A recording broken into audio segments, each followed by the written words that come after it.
Milestone college এবং burn unit থেকে আরও খবর নেবে আমাদের সহকর্মীরা যুক্ত হচ্ছেন। মাইলস্টোন কলেজের সামনে থেকে যুক্ত হচ্ছেন সহকর্মী হাসিব পান্থ এবং বার্ন ইউনিটের সামনে থেকে যুক্ত হচ্ছেন সহকর্মী কামরুল হাসান। আমি যদি শুরুতেই মাইলস্টোন কলেজের সামনে একটু যেতে চাই সহকর্মী হাসিব পান্থ, আপনার কাছে যেটি হচ্ছে সকাল থেকে আমরা দেখছিলাম যে উৎসুক জনতার এক ধরনের ভিড়, কেউ কেউ ঢাকার বাইরে থেকেও এসেছেন মাইলস্টোন কলেজকে এই অবস্থায় দেখতে। তাদেরকে আসলে সরানো হয়েছে কিনা বা কলেজের ভেতরে আসলে এখন কি চলছে সেটি একটু শুরুতেই জেনে নিতে চাই। হাসিব পান্থ।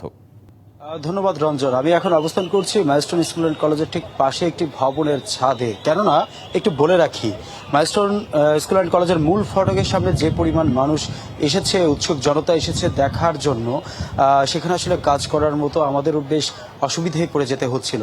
আমি যদি স্কুলের মাঠটি দেখাই, যেখানে আসলে আজকের কথা যদি বলি, আজও যেখানে আসলে উৎফুল্লতার সঙ্গে কিংবা আনন্দ উল্লাস করে যেখানে শিক্ষার্থীদের বাড়িতে ফিরে যাওয়ার কথা ছিল, 21শে জুলাইয়ের পরবর্তী থেকে কিন্তু সেই মাঠটি পড়ে আছে বিরান ভূমিতে, খালি পড়ে রয়েছে প্রত্যেকটি ভবনগুলো।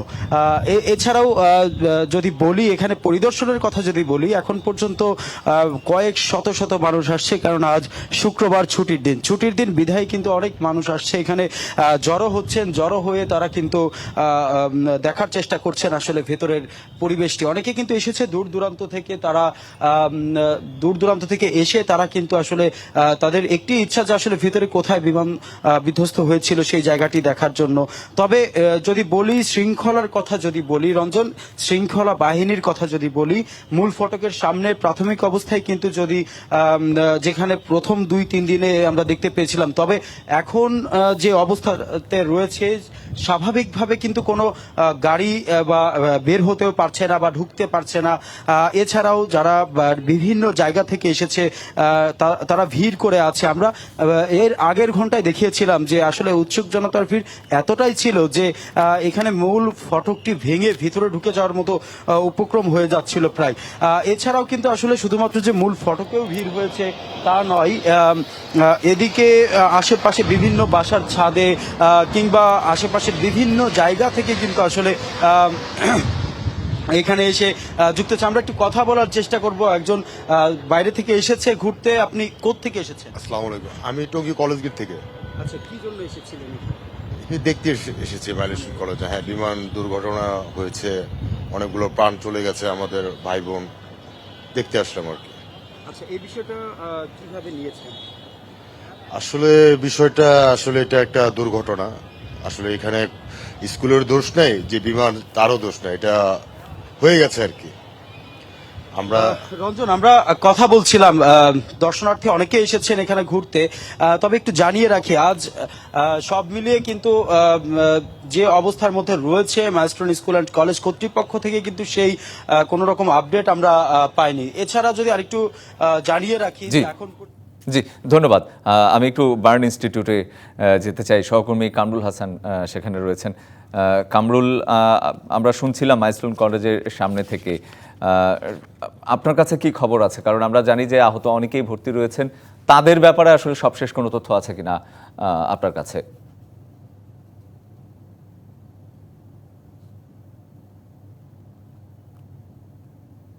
আর রঞ্জন, সবশেষ তথ্য বলতে যারা চিকিৎসারত আছেন তাদের বিষয়ে আপনি জানতে চাইছিলেন। আর কিছুক্ষণ আগেই কিন্তু এখানে এই জাতীয় বার্ন ইনস্টিটিউটের পরিচালক অধ্যাপক ডক্টর নাসির উদ্দিন বিকেল 5:30টার কিছু সময় পরেই গণমাধ্যম কর্মীদের সঙ্গে আজকের সর্বশেষ আপডেট নিয়ে কথা বলেছেন। তিনি যেমনটা বলেছেন যে ইতিমধ্যে আপনি জানেন যে চীন, ভারত এবং সিঙ্গাপুরের যে চিকিৎসক প্রতিনিধি দল তারা কিন্তু বাংলাদেশে এসেছেন এবং তারা আজকেও এই বার্ন ইনস্টিটিউটে যারা ভর্তি রয়েছেন, যেসব ছোট বাচ্চারা ভর্তি আছে, তাদের আসলে চিকিৎসার সার্বক্ষণিক খবর রাখছেন এবং প্রয়োজনীয় যে পরামর্শ দিয়ে যাচ্ছেন এবং সেই পরামর্শ অনুযায়ী আসলে বাংলাদেশে যে এই বার্ন ইনস্টিটিউটের যে চিকিৎসকরা রয়েছেন তারা সকলে আসলে সমন্বয় করেই মূলত তাদের যে চিকিৎসা কার্যক্রম সেটি চালিয়ে যাচ্ছেন। এবং আসলে সার্বিক মিলিয়ে বলা যায় যে চিকিৎসকরা আশাবাদী।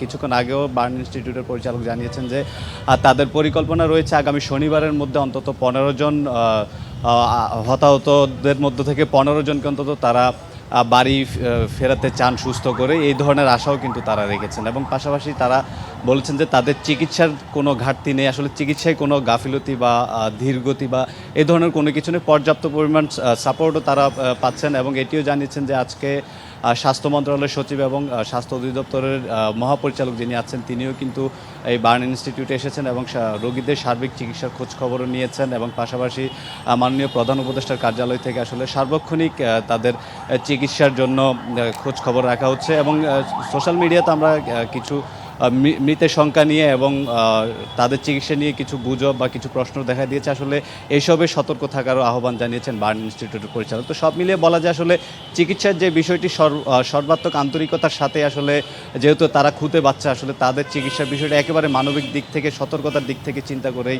এখানে তাদের চিকিৎসা চলছে। তো এই ছিল আমার কাছে এখনকার মতো সবশেষ তথ্য। রঞ্জন। কামরুল, আপনাকে ধন্যবাদ।